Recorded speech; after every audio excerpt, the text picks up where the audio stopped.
Welcome to the Global Spiritual Revolution Radio. Here's your host, Bishop Larry Gators. Thank you, Brother Andrew. This is Global Spiritual Revolution Radio, here and only here through the Life Radio Network, 92.9 FM, 1460 AM on your dial. You can listen to us live right now on LifeRadioNJ.com. Again, beloved, LifeRadioNJ.com. We're also internationally syndicated through the iHeartRadio Network and the iHeart Media Group, also here in New York City, New York. Call us in right now, 609-614-3801. Again, beloved, 609-614-3801. If you have a question for our special guest here, you can send those questions via an email beginning right now at globalspiritualrevolutionradio@yahoo.com. Again, beloved, globalspiritualrevolutionradio@yahoo.com. I am so very honored here on Global Spiritual Revolution Radio to have back with us one of the most powerful authors, theologians, and one of the most powerful thinkers, not just Christian thinkers, and ones who are theologians here in the Western Hemisphere, but one of the greatest minds, I believe, in the Western Hemisphere and around the world, and that is the Honorable Dr. Michael Brown. He is a nationally syndicated radio host of the Line of Fire, which airs throughout the United States, Canada, and throughout the world on a weekly basis. He is a powerful professor, powerful author of many books. One of them we're going to get into tonight, Jezebel's Word with America, but also we're going to get into his upcoming book entitled When the World Stops, Words of Hope, Faith, and Wisdom in the Midst of Crisis. And this man of God actually needs no introduction. He is a contributing writer for many Christian news outlets and platforms throughout our country, The Stream, as well as the news site Town Hall. Dr. Brown, thank you so much, sir, for taking the time to be back with us again on Global Spiritual Revolution Radio. Oh, my joy, and you are very gracious, sir. Thank you so much. Thank you so much. 609-614-3801. Again, beloved, 609-614-3801. And keep those questions coming in by email at globalspiritualrevolutionradio@yahoo.com. Again, globalspiritualrevolutionradio@yahoo.com. Jezebel's War with America, the plot to destroy our country, and what we can do to turn the tide. But we're also going to touch, as a foundational moment right now, his upcoming book, which really corresponds to what's going on not only in our great nation, but throughout the world. When the World Stops, Words of Hope, Faith, and Wisdom in the Midst of Crisis. Dr. Brown, before we get into the furtherance of tonight's interview, can you lead us into the mind of God in prayer in Jesus' mighty name? Yes, Father, we recognize that the flesh profits nothing. We recognize that in ourselves we're dull and hard of hearing. But Lord, with you, you give us understanding, you give us insight. I ask you, Lord, to open our hearts and open our minds and give us a spirit of wisdom and revelation that we may know you better, that we might have insight into your truth, that we might be like the sons of Issachar in 1 Chronicles who understood the times and knew what Israel should do. Lord, if we're going to be effective servants for you, if we're going to be your prophetic people in the midst of a confused and dying world, we need your insight. We need your word to come alive. So we lean on you, Father. May your anointing of wisdom be present tonight in Jesus' name. Thank you so much, man. I got 609-614-3801. Jezebel's Word with America, and also heavily connected to his upcoming book entitled When the World Stops, Words of Hope, Faith, and Wisdom in the Midst of Crisis. And to our Global Spiritual Revolution partners, you can go to Dr. Brown's powerful website, askdrbrown.org. Again, askdrbrown.org. Dr. Brown, we are in the midst of, I believe, one of the greatest crises, if not the greatest crisis, in American history, and probably we are in the midst of the largest and the most powerful global house arrest in human history. What is God speaking to you right now? Because you have an upcoming book entitled When the World Stops. What is going on? Why is this happening now, man of God? I was so stirred by what was happening in the world and felt the Lord laying so many things on my heart that over an intensive 8-day period, I wrote this book. I proposed it to the publisher on March 18th. It comes out on April 21st, if you can believe that. So that's how burdened that I was. And on the one hand, we can debate the origins of the virus. Is it man-made? Is it a natural phenomenon? Is Satan working through it? Is it from the hand of God? But whatever our conclusion is on that, what's clear to me is that God is bringing this as a massive wake-up call to the church and to the world. It is time, as many have said, for a major reset, that the goal is not just to get back to life as normal. I mean, we've never had this happen. Sports suspended this time. You can't go to a movie theater or a restaurant. You can't go to a church service. Normal life suspended, upended. I believe the goal in these unprecedented times is that we learn to live unprecedented lives, that we take advantage of this time to stop and hear the voice of God. One survey that I read indicated that 44% of Americans believed that the virus was a wake-up call from God. And on the one hand, I believe God is saying to the church, don't fear, don't panic. This is not the end of the world. This is not the final plague in the book of Revelation. Don't fear. Don't panic. But don't be asleep either. Grab this moment to examine your life. Grab this moment to ask what really matters in the light of eternity. Look, I'm normally on the road constantly with a very intense schedule, so my daily radio show and constant writing, but constant travel. And I would long for a time to just slow down and take advantage of that and reflect and meet with God in a fresh way. And I believe so many pastors and leaders need to do the same thing. What does God want us to realize about church? I have a whole chapter in the new book, When the World Stops, called What is Church and How Do We Do It? I was just talking in a previous interview, and a pastor said that he's got a small congregation, maybe a couple hundred people, not a mega church or anything. He said, but now they're reaching 10 times more than ever, or 20 times more through internet. Suddenly people are tuning in that haven't tuned in. What does it mean to be the body? How can every member do its part? What if we could never meet in a building again? What would it mean to be the church? I think these are questions that we have to ask. God is getting our attention and recognizing that, and causing us to recognize that we don't have earthly solutions for problems like this. And this is minor compared to what could happen, and yet it's put us on standstill and so far killed maybe about 100,000 people worldwide despite all of our measures. So God's telling us, seize the moment, wake up, examine your life. This is a great time to search our hearts. If there's sin, uncleanness, let's turn away from it so that God can bring us into a greater awakening than we've ever known.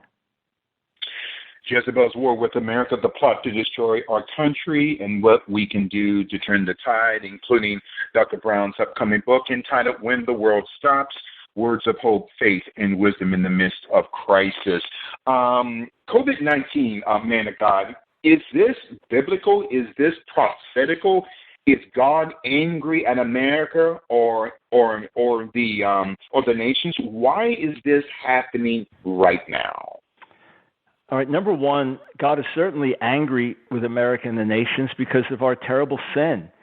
Just think, if you take one thing, for example, human trafficking, sex trafficking. The fact that goes on under our watch, that human beings are doing that must break the heart of God. The sin of abortion, just that one thing, or so much injustice worldwide. These are grievous things in God's sight. The massive sexual sin and the exporting of porn around the world, and much of it coming from America.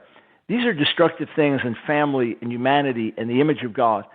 Certainly, God is angry, but his desire is not to destroy. His desire is to bring us to repentance. His desire is to turn our hearts. As to what's behind the virus, I don't know if God specifically sent it as much as I know that he's working in it and working through it. And when you have some type of major calamity, be it a tsunami that kills several 100,000 people, be it other natural disasters with earthquakes, hurricanes, be it a pestilence like this, it's only natural to look to Scripture. I don't see this as something explicitly described, say, in the book of Revelation, but it could be what Jesus is referring to in Luke 21 when he talks about the fact that you'll hear about wars and rumors of wars, when he says that there'll be famines and pestilences. And elsewhere, for example, when judgment comes to 2 Chronicles, it mentions locusts and pestilence, and now you've got this massive locust plague in Africa and coming to the Middle East potentially. That Jesus says it's not the end, but it's the beginning of sorrows. It's the birth pangs. So if this is prophesied in the Bible, then to me it would be a prophecy of the birth pangs of the Messiah. That as we get closer to his return, we go through these birth pangs, and as everyone knows that's given birth to a child or been near it, so the mother has a birth pain, there's a pang, the baby just moves a little closer to delivery, or the woman is opening up for delivery, and then it stops. And then it comes again, maybe a little stronger, then it stops. Then it comes again, and then it gets a little closer, and then it stops. And then more and more intense until the baby is delivered. So this could go on for many years, but perhaps Jesus did speak about it when he mentioned things like wars, earthquakes, famines, and pestilences. Can you give us kind of a preview of a coming attraction concerning when the world stops, kind of a synoptic interpretation of the first few chapters? What was God showing you concerning what is going on now? Let's kind of walk us through this book, When the World Stops, Dr. Brown. Yes, so I felt an urgent need to communicate to the church, first with words of comfort. So the book begins with fear not. That's how the book opens up, and that's the opening word for God's people to take hold of his presence and to recognize he is with us, therefore we don't fear. And then how do we grow in faith? So the second chapter is feed your faith, not your fears, right? I go through practically how to do that. And then I explain, look, this is not the end of the world. This is a time of shaking and upheaval, right, but this is not the end of the world. And then I explain principles of wisdom. When people say, should we gather, should we not gather? I lay out principles of wisdom, which are as simple as when your kid has chicken pox, you keep your kid home on Sunday morning rather than bringing them to a service and infecting the other kids. God wants us to do some practical wisdom here. And then I go through, should we submit to the government guidelines? When is there overreach? When is it righteous? And for the most part, my view is that this is a matter of love our neighbor, that I'm willing to, for the moment, forego a liberty so as to love my neighbor and care for my neighbor and not be a means of bringing disease to them. And then I explain how we have to seize the moment. What does this moment mean? It may not come again like this for years. Let's grab hold of it and learn what we can from the crisis. What does it mean to be church? How do we do it? And then the importance just of caring for our own bodies. I mean, right now, we are going through extraordinary efforts to save lives, and I'm glad we are. And yet we could save a lot more lives every year if we just changed our diet and lifestyle. So that's in the book as well. Then I explain how the gospel is made for hard times and how we are overcomers. A bit of a reality check with suffering and persecution and hardship around the world. And then we get into the question of, well, who sent the virus? How did it come here? All the conspiracy theories. And say, well, what really matters is how we respond. You know, Bishop, if I'm driving down the street and suddenly rain starts coming down heavily, I don't really wonder, was this man-made climate change? You know, what caused the weather pattern? Is it some scientist in North Korea? I just turn the windshield wipers on. So a lot of this is, okay, here's the reality. How do we respond? And then I come to the end of the age, explaining that one day everything will be shaken. The whole world will be shaken, but this is the time for mercy. And then I end the book going through Psalm 91, going through the Hebrew Scriptures, and opening up Psalm 91 in Hebrew, talking about that secret place, that hiding place where God calls us to live. And there's a term called this problem reactionary solution that the deep state often uses. In other words, it's a terminology stating that the deep state creates a crisis in order to elicit a emotional response from the masses of the people that will force the people to give up their God-given rights for the counterfeit return of safety, and thereby the deep state offers us a solution that they had long before they even created the problem. So can you compare to what's going on right now, Dr. Brown, as far as Jezebel's war with America? Can we kind of interconnect the coronavirus? The world is shutting down in connection to the system, what we call Jezebel in her war with America. Yeah. So let me hit on this from two angles. First, I do believe that President Trump does care about our religious freedoms, that he wants church buildings open, that he's an enemy of one world globalism or new world order, that he's not coming for people's guns and things like that. So I don't see that it's his intent to use this as an excuse for government overreach and shutdown. But I don't doubt that there are many others in the government today who see this as a great opportunity to enforce laws or issue orders beyond their own right, or in New York City, for Mayor de Blasio to threaten churches and synagogues and say that if you meet and defy our ban, your buildings will be closed permanently. He has no right whatsoever to do anything like that.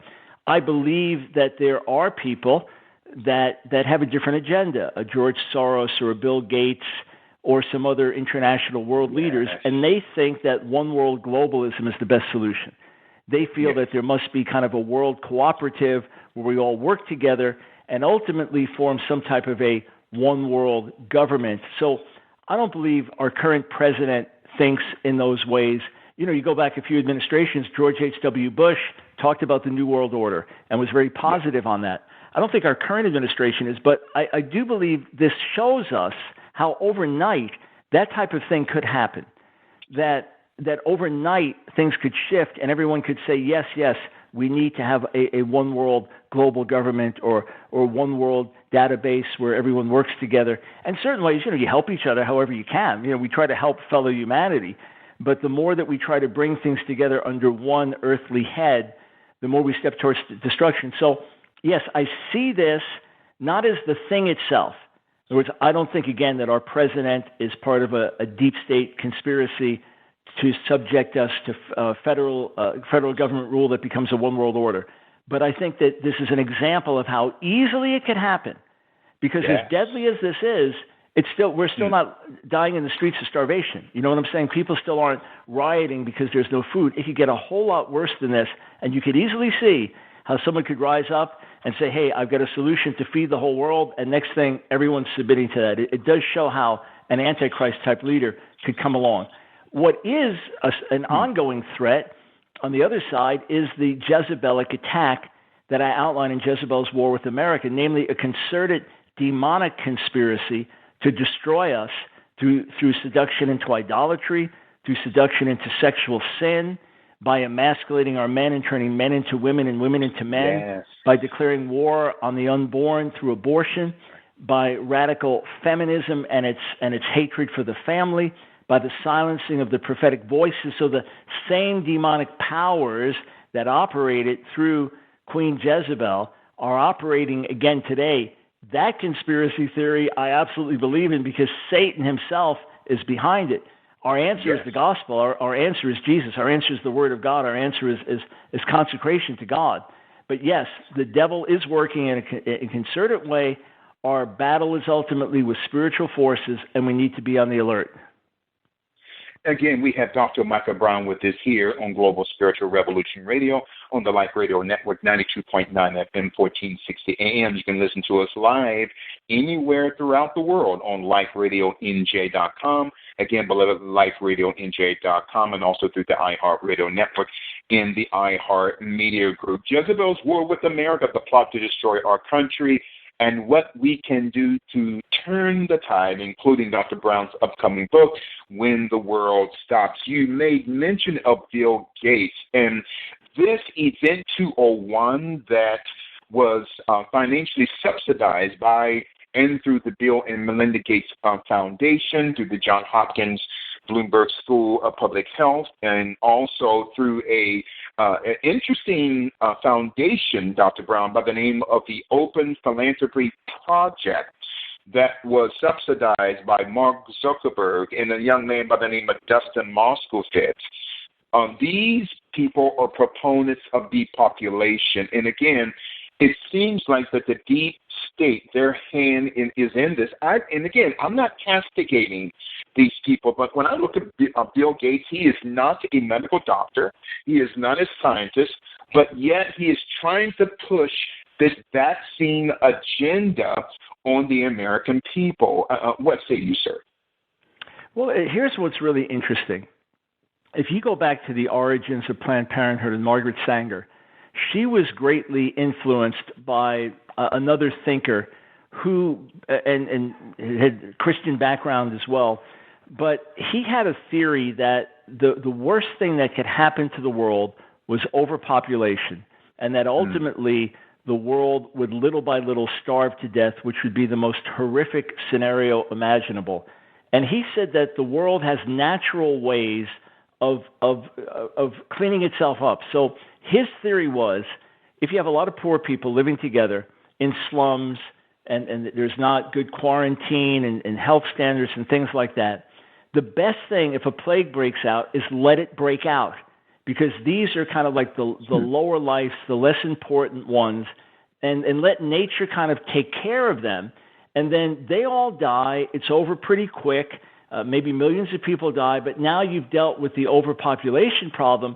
And in the long term, this is merciful. I mean, it is utterly bizarre, cruel, ugly thinking, but it was ultimately looked at, this is a merciful, good thing that will save the world from disaster.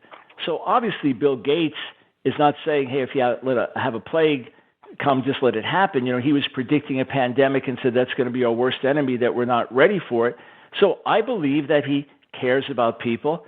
I believe that as he's spending his great wealth to give away for various philanthropic purposes, that he may mean well, but because he doesn't know the Lord, he doesn't have a Judeo-Christian mindset in terms of every human being created in the image of God and ultimate morality coming from God. Because he's missing that, he's going to come up with solutions that are ultimately very ungodly and very destructive. I have no problem thinking that someone is sincere. There are people who have abortions thinking it's the best thing they could do because they can't bring a child into the world, and yet they are sincerely wrong. So we see how this is playing out now. We see the different philosophies playing out, and you realize how ultimately it could be matters of life and death. And look, in Italy, as of a couple of weeks ago, they were saying, we're in a position now, if you're over 60, you don't get a ventilator because we only have a certain number of ventilators, and if you're like 92 years old, you've got a much less chance of making it than someone who's 50, so we're giving the ventilator to the younger person. So what Gates and others are saying, hey, these are the situations we're going to run into, and we're going to have to make decisions. People call them death panels and things like that. That's very antithetical to our thinking as followers of Jesus. And what is so scary, you're talking about these eugenicists in relation as we're talking about Jezebel's war with America, including your upcoming powerful book. I cannot wait to get my hands on it, When the World Stops, Words of Hate, Hope, Faith, and Wisdom in the Midst of Crisis. When we look at somebody like Dr. Tony Fauci, and there's a lot of people, a lot of Christians on the right who simply don't trust this man, that they feel that Dr. Tony Fauci, including Dr. Deborah Birx, are actually undermining the president, and we're actually praying for the president as we speak. But there was an interesting tweet that was put out a few days ago by Valerie Jarrett, okay, that her father, Dr. James E. Bowman, was an African-American pathologist and a eugenicist, which brings me to my next question in conjunction what you said about 10 minutes ago about child trafficking, right, child pedophilia. This has been going on for decades in Hollywood. So it seems like God is, even through COVID-19, is exposing the child trafficking system, the child pedophilia system, man of God. Is this what the hand of the Lord is doing, even through this worldwide shutdown? Well, certainly nothing would surprise me when God shakes everything that can be shaken, what is going to come to the surface. Here, let's look at it on a very mundane level. The moment this happened, there were some Christians in panic and fear. Something was exposed by that. A lack of faith, a lack of trust, a lack of spiritual grounding, because there's never room for panic among God's people. Even in times of calamity, if you know He's with you, you have peace in the storm. I get into that in my book, When the World Stops. So that's one thing. If you look at it on a larger level, you see maybe, for example, big pharma, large pharmaceutical industry. Do they operate in a way that protects their own? Is it true that if a drug could come out that could cure cancer but would put them out of business in other ways, that they wouldn't be in favor of the drug? Let things come out and be exposed. And with someone like Dr. Fauci and others, as a believer, I'm going to think the best of everyone and believe the best unless I have contrary factual information. But I realize that there are worldly philosophies. I realize that there are ways of doing things that are completely different than I would do them. I mentioned the name, but it's Thomas Malthus that greatly influenced Margaret Sanger's thinking. Right. He had this worldview that he thought was compassionate, but was ultimately demonic and cruel. So what else is going to be exposed through this? I don't know. There's an old saying that when the water goes down, you can see the fences again. Or, when the tide rolls back out, all the dirt and junk is left behind. So I think a lot's being exposed in terms of the church. I think a lot's being exposed in terms of our own lives. And we shall see. We shall see what else God exposed. I don't have any specific insight from the Lord about the child trafficking. And people have been asking me about it. And are these things going to be exposed? If they're going to be exposed, we will all see it. We will all know it. Exactly. We have back with us Dr. Michael Brown, who is one of my favorite authors, and we have to get you here to New York City for a conference. 609-614-3801. Again, beloved, 609-614-3801 on the Life Radio Network, 92.9 FM, 1460 AM on your dial.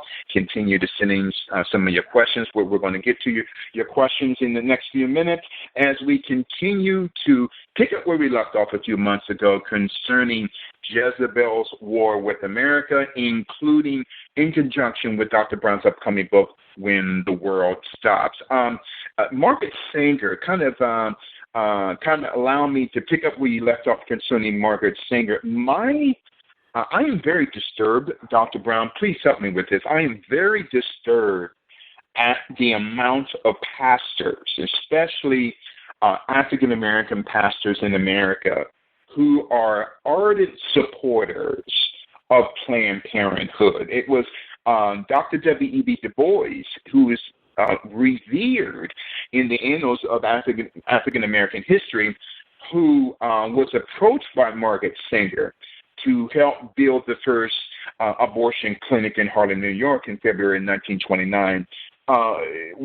Explain to us the dangers as to why pastors are not only supporting Planned Parenthood, but how can they face their congregations, man of God, with a straight face and stating to their congregation that this is biblical?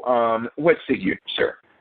My brother, one of my friends, a pro-life friend, was speaking at a church in Detroit, and to his shock, found out that they had just taken up an offering to help a young woman get an abortion. Oh, so how on earth could we possibly think of this? So look, every one of us, we have some serious blind spots, and I'm a white Jewish evangelical, 65 years old. I see the world a certain way. I'm sure I have certain blind spots, but I've listened and I've been educated, and people have helped me to see a lot of them. So obviously some of these African-American pastors, some of them are just blatantly in sin. Others have a very serious, ugly blind spot. Let's just lay out the facts that more black Americans die every year from abortion than from anything else, from heart disease, from cancer, from anything else, by abortion, by far. Number one cause of death. Right now in New York City, more African-American babies are aborted than are born. I see this as nothing less than black genocide. I see this as nothing less than an attempt to wipe out a key part of our nation, gifted and called by God, and the enemy working double time to wipe them out. We know in the early days of Planned Parenthood that they did have the Negro Project. We know that Margaret Sanger put blacks along with Jews and other immigrants as kind of the weeds of society that it was best to uproot, and that she in particular wanted a black minister that could reach other black Americans and help them overcome their suspicions about abortion. There is a reason that there are more Planned Parenthood clinics in poor neighborhoods than in wealthy neighborhoods. And the idea that this is compassionate, that killing babies in the womb is compassionate, that not giving someone a chance to see the light of day is compassionate, is absolutely blasphemous. And it's not like we're talking about the vast majority of babies being born would have had a lifetime handicap or disability. We're not talking about that. Or the vast majority of babies being aborted were conceived in rape and incest. We're not talking about that. The vast majority of babies that are aborted simply out of convenience, or we got too many mouths to feed already, or I wasn't planning on another baby, or whatever. And when you grow up with a mindset that that's just what you do, and when a certain culture affirms it, it's a travesty. It is absolutely horrific. And I am all for sitting down with anyone from any race, ethnicity, background, to sit down with me and to show me where I'm missing something because of my perspective, where I'm biased because of my – show me. Please show me. I would like to do the same and say to all African-American pastors, sit down with this bishop. Sit down with your colleague here and hear his heart and hear my – let us show you your blind spots. All you have to do is go online and search for pictures of aborted babies. All you have to and just look at that. That's reality. And you're telling me that God is pleased with that God who formed those babies meticulously in the womb is pleased with the shedding of the blood of the innocent. God has every right to wipe out America for more than 60 million abortions, a disproportionate number among African Americans. Again, that is a satanic assault to wipe out precious lives, and to be complicit with it is to be on the enemy's side, not on God's side. And what is so tragic, there was an op-ed last year, June 24th, 2019, put out by the United Church of Christ, where it says that the United Church of Christ clergy holds service of blessing Planned Parenthood. it is mind-blowing, man. I got blessing Planned Parenthood. Margaret Sanger, back in the late 1920s, as you said, she referred to African Americans as weeds that must be exterminated. And unbeknownst to a lot of people here in America, man of God, but specifically in the black community, as we're talking about Jezebel's war with America and when the world stops tonight, that 1926, Margaret Sanger went to Silver Lake, New Jersey, and spoke to the Women's Auxiliary of the KKK. Now you have African American pastors. I know back in 1929, she approached Adam Clayton Powell Sr., the father of Adam Clayton Powell Jr., at the Abyssinian Baptist Church, and each pastor, and this is what is so sick, man of God, each African-American pastor within the Harlem Pastoral Alliance in March of 1929 received $500. Why? They were paid off by this Margaret Sanger. They were paid off to allow their congregations, to have Planned Parenthood classes. Man of God, this is the reason why I believe, and correct me if I'm wrong, that we're seeing not just the genocide of black children, but we're seeing that the world is stopped because we're at war with the system that does not love the church, and that is Jezebel. Am I correct in saying this, Dr. Brown? Yeah, look, ultimately our battle, let's focus on where it is. It's with Satan. Yeah. It's with demonic powers. And when I wrote Jezebel's War with America, we connected the dots. We looked at what's happening in the world around us, just like a doctor looks at a patient and you have this symptom, this symptom, this symptom. Okay, we can tell you have this disease. Your blood test came back with this. We know you have this. We look at the symptoms, the spiritual symptoms, and we see this controlling, emasculating, destructive spirit. And it is characterized by its sexual seduction. It is characterized by its militant baby-killing spirit. It is characterized by war on gender and attacks on family and intimidation by fear and silencing the prophets. And it's interesting that Jezebel's War with America, I end the book talking about overcoming fear. And here, the new book coming out, written in the midst of the pandemic, starts with a call not to fear. And it's interesting that even though this pandemic to me is not specifically a Jezebelic attack, the panic, the fear, the intimidation, that's very much Jezebelic.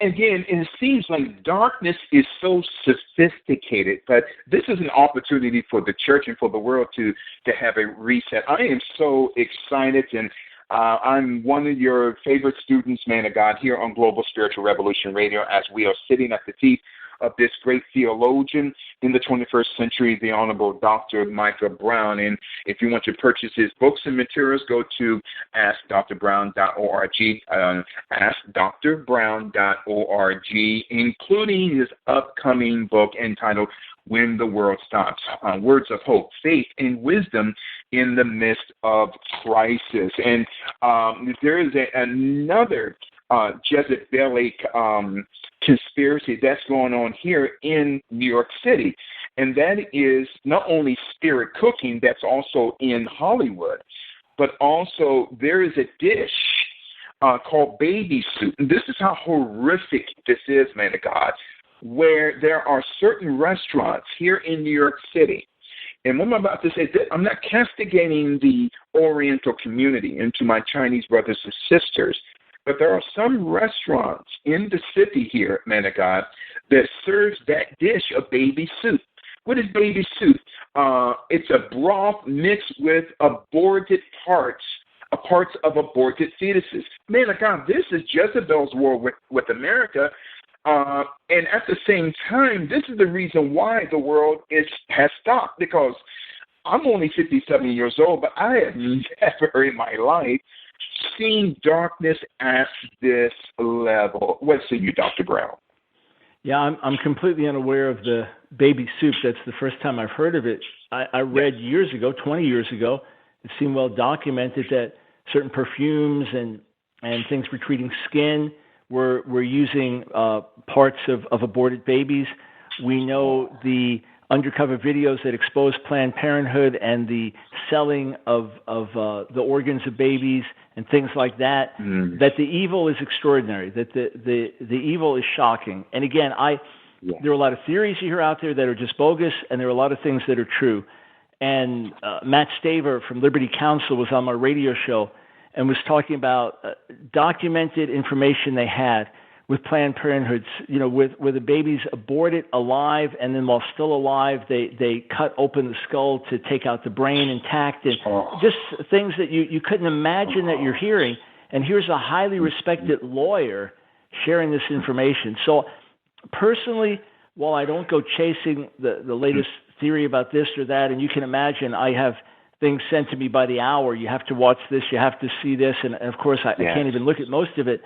On the one hand, I ignore a lot of the crazy theories. On the other hand, I believe if we could really see behind the scenes, really see what happens behind closed doors, that we would not be able to stand in the face of that evil, that we would probably collapse right on the spot, that human evil, human sin is such, what happens behind closed doors is of such ugly nature that it's a miracle that God, who sees it all, has not wiped us out a long time ago. Oh, Global Spiritual Revolution Radio with your host and moderator tonight, Bishop Larry Gators, on the Life Radio Network, beloved, 92.9 FM, 1460 AM. On your dial, you can listen to us live right now throughout the world on LifeRadioNJ.com. Again, beloved, LifeRadioNJ.com. Let's get to some of the questions, man of God, coming in. We have several thousands of questions coming in. Of course, we are not like God. We are not omniscient, but we'll definitely get to a few of these questions. The first question is from Tom. He is from Las Vegas, Nevada. Dr. Brown, he is saying welcome back to GSRR Media Group. His question is, you made mention concerning in your book the rise of witchcraft. What do you mean by that concerning Jezebel and the rise of witchcraft? What say you, sir? Yes, so first, we're talking about just documented witches on the increase. New York Times, the end of last year, had an article, "When did everyone become a witch?" You know, we've reached maximum witch. So there are just more people now professing to be witches than we've had before, and doing it openly, putting curses on the president or X's or bans or things like that. It's become vogue. It's become this cool thing. So you say, what is it exactly? Well, it is bankrupt of the one true God and his standards, and it's rather an entering into spiritual power, spiritual forces. Many think they're doing good. They are good witches. They are making the world a better place. But the bottom line is they are entering into a dark spiritual realm. They are trying to get in touch with and use and manipulate these powers either for personal benefit or to accomplish certain goals. And, of course, it's ultimately on the side of darkness and Satan. So it's blatant. It's open. People calling themselves witches, gatherings together. In some cases I've read where people were attending and talked about how the leader begins to chant and call out to some ancient pagan deity, and next thing, it's clear they're getting taken over by a demon and they're getting the special power. So things like that happening. And then, of course, you have Satanism being more bold and upfront. And then you have the interest in sorcery. It could seem innocent like the Harry Potter books, but then those have been read by hundreds of millions of people and the movies watched by hundreds of millions of people, which creates an interest in this other realm, this spiritual realm, apart from the truth, apart from God's truth and God's morality, apart from the cross. So it is a literal rise in witches openly talking about witchcraft and using the power of witchcraft. And it seems that the Trump presidency has really brought them out of the closet in great, great numbers. And why is that? Unlike any other president, at least in my lifetime, man of God, what is it about the Trump presidency that has invoked this level of hate, not just from the left, but this rise of witches and warlocks trying to put curses and hexes? What is it about President Trump that is invoking these spirits? What say you, sir?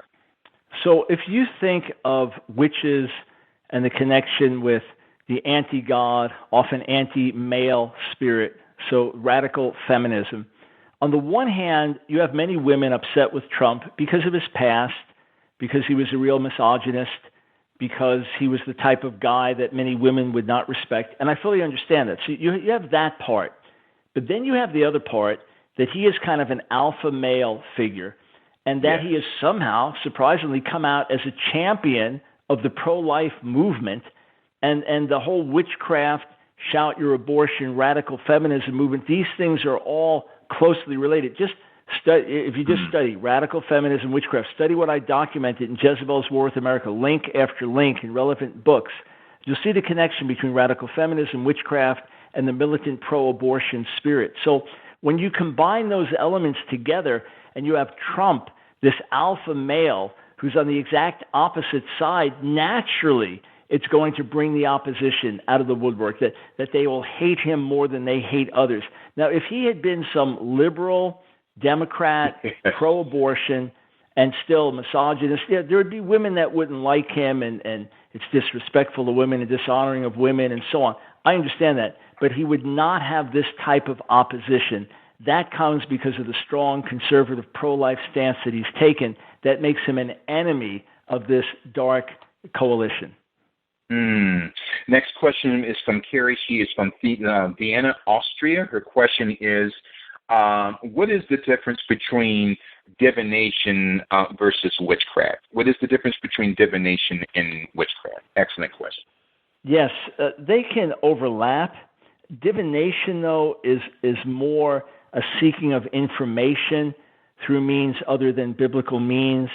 So you would use some special process. You might have a divining stick or something, and you would use this to gain information, to understand certain things, to find something that was lost, that kind of thing. Now, witchcraft could intersect with that, But witchcraft is often in using power, seeking to control. So one would be more about information, the other would be more about control.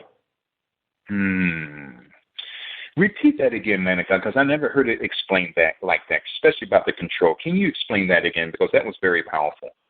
Yeah, again, there's overlap between these things in many ways, and you might have witches that are into divination, but divination is primarily about obtaining information supernaturally, information about a deceased loved one, or it could just be a matter of a lost item that's trying to be found, or a strategy that you're trying to learn. So divination is going to go into the spiritual realm, or through spiritual means find something in the natural realm and bring back information. Whereas witchcraft is often more about control, about manipulation, about exerting power in the spiritual realm over someone else. So again, if you oversimplify it, divination more about information, witchcraft more about control. Excellent.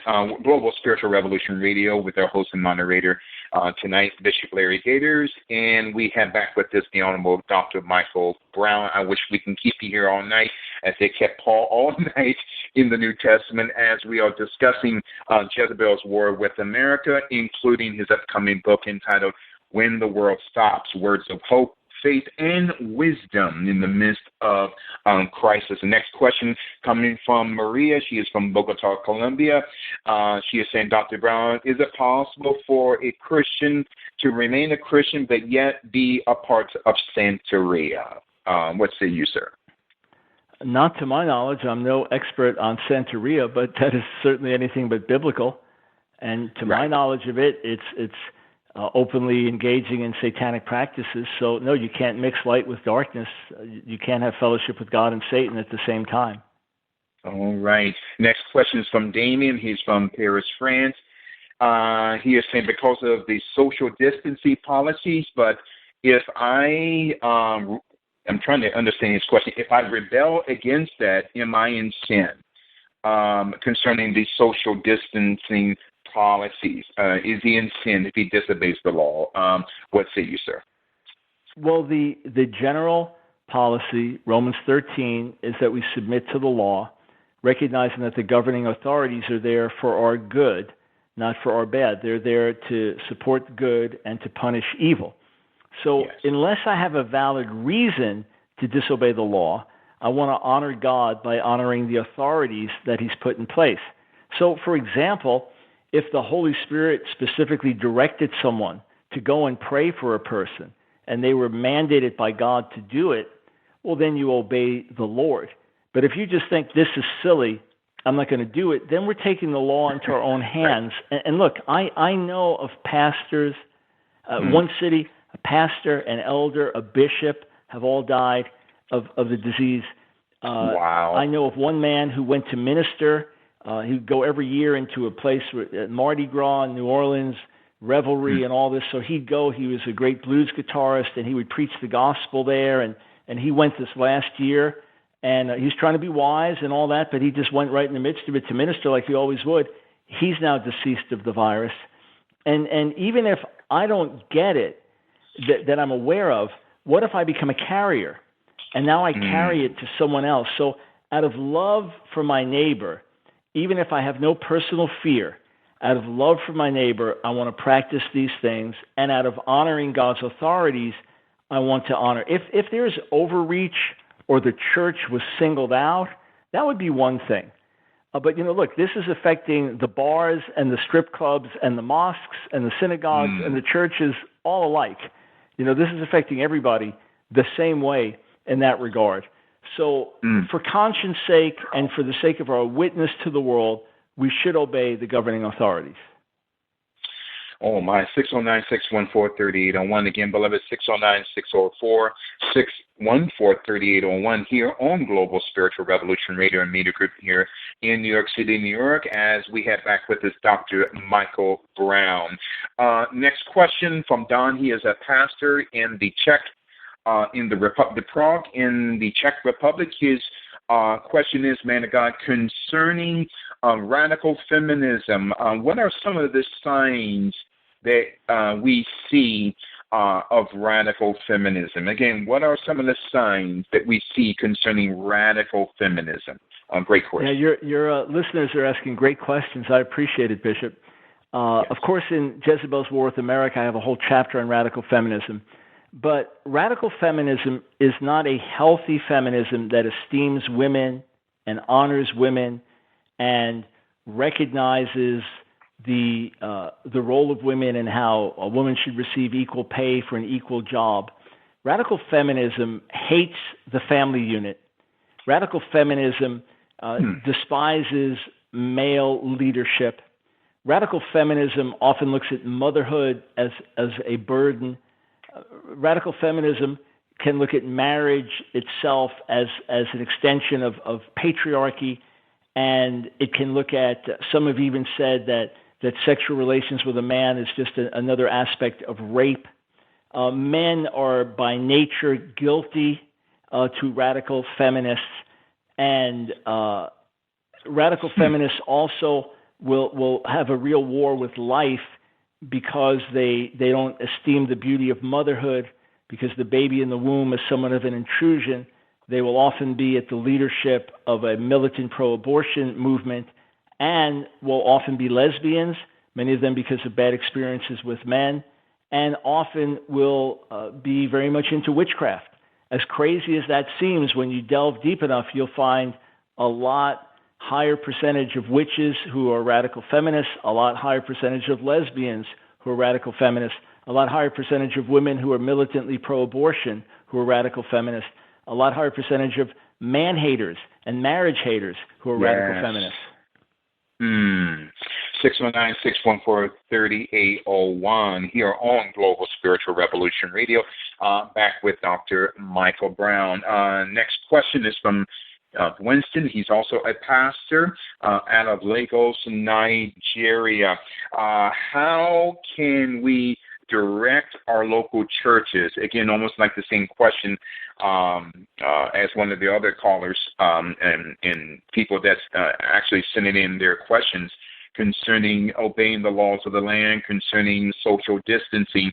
In other words, it's common sense. Am I correct in saying that, man of God? I mean, we're trying to make too deep of some of these basic questions about social distancing. So it's common sense concerning what the Bible talks about obeying the laws of the land. What say you, sir? Yeah, so again, there are a few important points here. Number one, is the government unfairly singling out churches?